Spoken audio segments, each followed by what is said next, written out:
A paz do Senhor Jesus Cristo seja com a sua vida. Vamos para mais uma audiolição bíblica da Escola Dominical.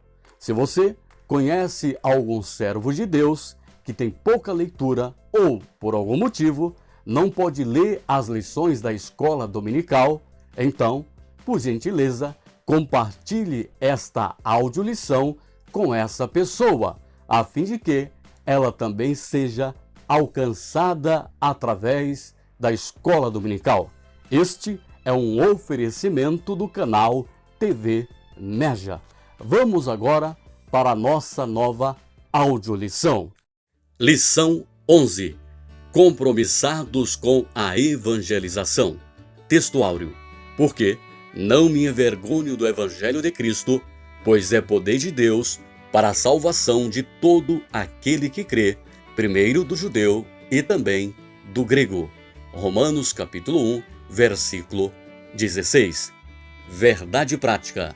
A nossa responsabilidade para a salvação de todos os seres humanos, mediante o Evangelho de nosso Senhor Jesus Cristo, nos torna servo de todos. Leitura bíblica em classe. A nossa leitura básica está no Evangelho de Marcos, no seu capítulo 16, do versículo 14 ao 20. Introdução. O reino de Deus cresce à medida que os pecadores vão se convertendo ao Senhor Jesus. A igreja é a única agência do reino de Deus escolhida pelo Senhor Jesus para levar a mensagem do Evangelho ao mundo que perece por causa do pecado. Com isso, nós estamos dando continuidade ao trabalho que Jesus começou.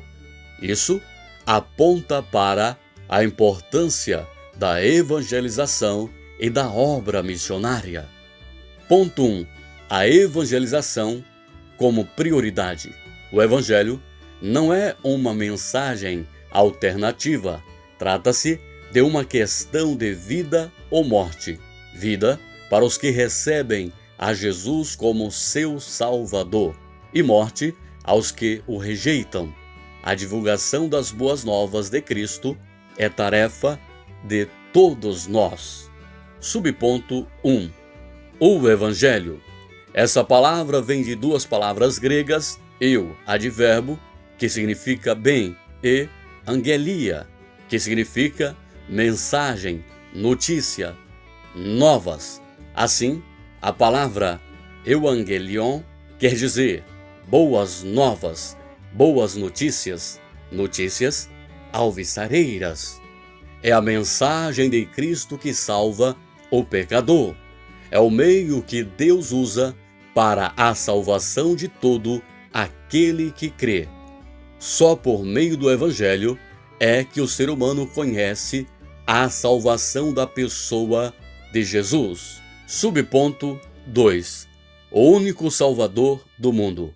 O Evangelho são as boas novas que falam do reino de Deus, da salvação e do perdão dos pecados na pessoa de nosso Senhor Jesus Cristo. É o Evangelho da graça de Deus, conforme Atos capítulo 20, versículo 24. As Escrituras nos ensinam que todos os seres humanos são pecadores e precisam se reconciliar com Deus, conforme Romanos capítulo 3, versículo 23 e capítulo 5, versículo 12. Não existe um meio de salvação sem Jesus. Ele mesmo disse: ninguém vem ao Pai senão por mim. E também afirmou: o campo é o mundo. A pregação do Evangelho é uma necessidade imperiosa, porque não existe salvação sem Jesus. E o campo é o mundo.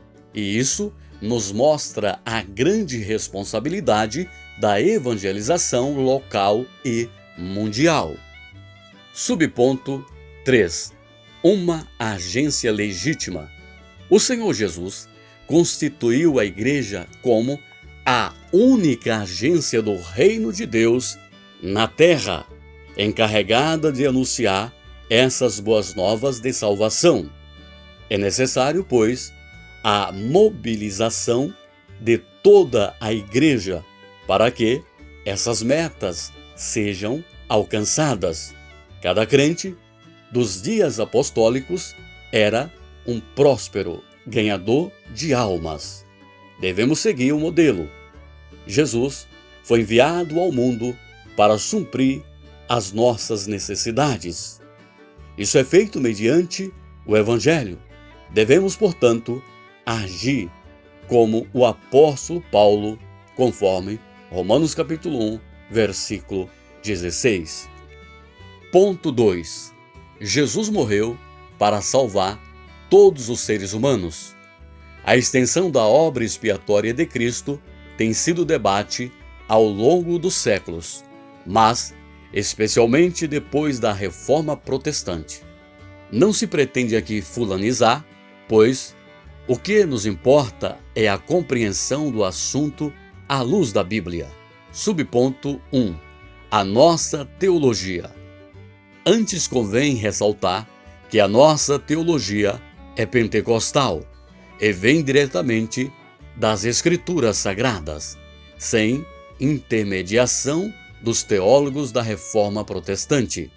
A teologia pentecostal, que nossos pais nos legaram, não teve nenhum teólogo ou reformador como intermediário. A CPAD vem publicando em vários volumes a coleção de todas as revistas da Escola Bíblica Dominical, publicadas desde 1930. Em nenhuma delas há citação de teólogos ou reformadores para ensinar, esclarecer, ilustrar ou embasar uma interpretação bíblica. A nossa teologia é original e estritamente bíblica. É um dos legados deixados por nossos pioneiros. Subponto 2. Por quem Jesus morreu? Essa é uma pergunta interessante. Há muitas discussões teológicas sobre o tema, mas, nos últimos tempos, os debates se concentram entre duas interpretações das Escrituras: expiação limitada e expiação ilimitada. A. Expiação limitada. Trata-se da ideia de que Jesus morreu apenas por um grupo restrito de pessoas escolhidas desde antes da fundação do mundo. Tal pensamento vem de uma visão teológica, a nosso ver, equivocada e baseada numa exegese ruim, como acontece numa interpretação forçada de 1 Timóteo capítulo 2, versículo 4, que afirma querer Deus que todos os homens se salvem e venham ao conhecimento da verdade. Os teólogos defensores dessa teoria, então, concluem que se trata de todos os homens crentes. Rejeitamos essa linha de interpretação. Esse é um dos exemplos, entre outras passagens bíblicas, que eles interpretam de modo a ajustarem a sua teologia. B.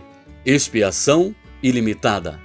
Isso significa que o Senhor Jesus morreu por toda a humanidade. Esse ensinamento recebemos em nossos pais, os quais usaram a Bíblia como fundamento dessa doutrina. Jesus é o Salvador do mundo. Testificamos que o Pai enviou seu Filho para Salvador do mundo, e não somente de algumas pessoas. A expiação foi realizada em favor do mundo inteiro. Está escrito: e ele é a propiciação pelos nossos pecados, e não somente pelos nossos, mas também pelos de todo o mundo. 1 João capítulo 2, versículo 2. Por isso que Jesus mandou pregar no mundo inteiro e a toda criatura. É erro teológico afirmar que a expiação é limitada. Jesus morreu por todos os pecadores. Ponto 3. Evangelização local e transcultural. O Novo Testamento nos mostra que evangelismo e missões são tarefas precípuas da Igreja. O livro de Atos destaca a obra missionária, registra as missões por todos os ângulos e mostra todas as possíveis atividades de um missionário.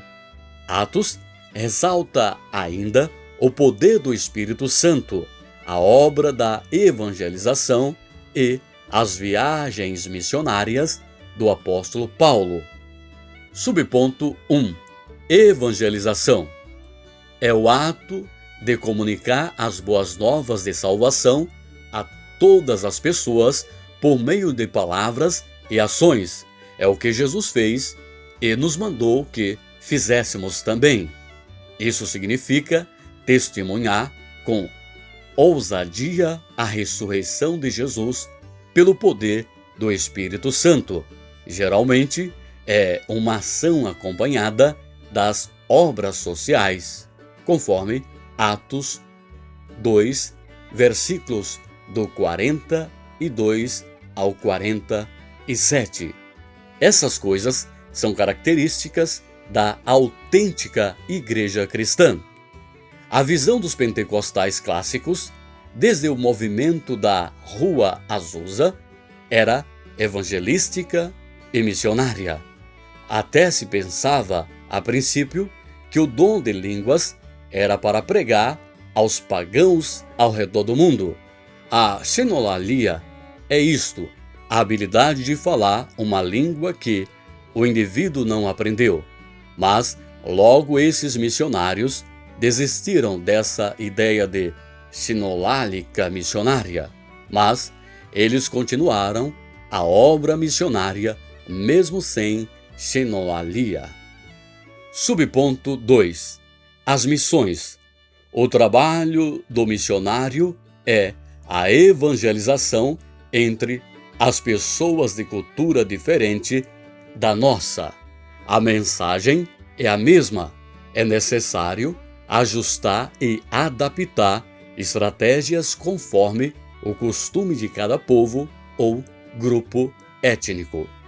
Veja como Paulo introduziu a sua pregação na sinagoga da Antioquia, da Pisídia, para se anunciar a Jesus, conforme Atos capítulo 13, versículos 16, 17 e 32. E compare com o discurso no Areópago, em Atenas, capítulo 17 do mesmo livro.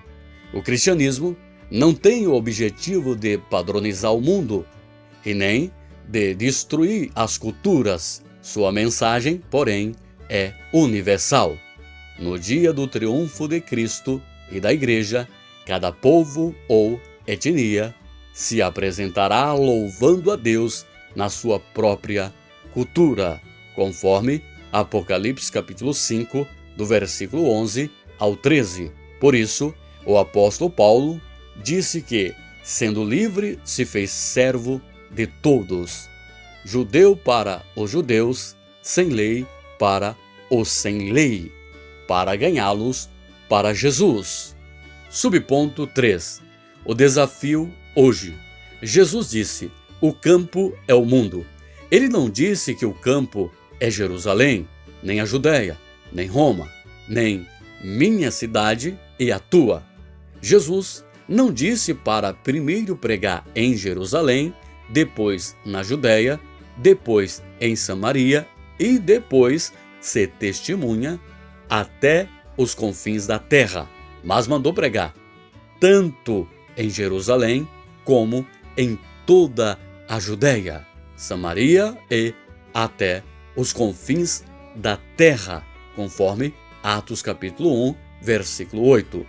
Isso fala de simultaneidade, do contrário, o evangelho estaria ainda em Israel, confinado entre os judeus. Pois Jesus mesmo disse: porque, em verdade vos digo, que não acabareis de percorrer as cidades de Israel sem que venha o Filho do Homem. Mateus capítulo 10, versículo 23. Conclusão: a Bíblia afirma que não existe salvação sem Jesus. Ele mesmo declarou: eu sou o caminho e a verdade e a vida. Ninguém vem ao Pai senão por mim. Evangelho de João, capítulo 14, versículo 6. Essas boas novas são o poder de Deus para a salvação e libertação disponível a todos os povos, mas há necessidade de alguém para levar essa mensagem de vida. Já faz quase 2000 anos que os cristãos vêm pregando esta mensagem e ela continua sendo cada dia uma mensagem nova.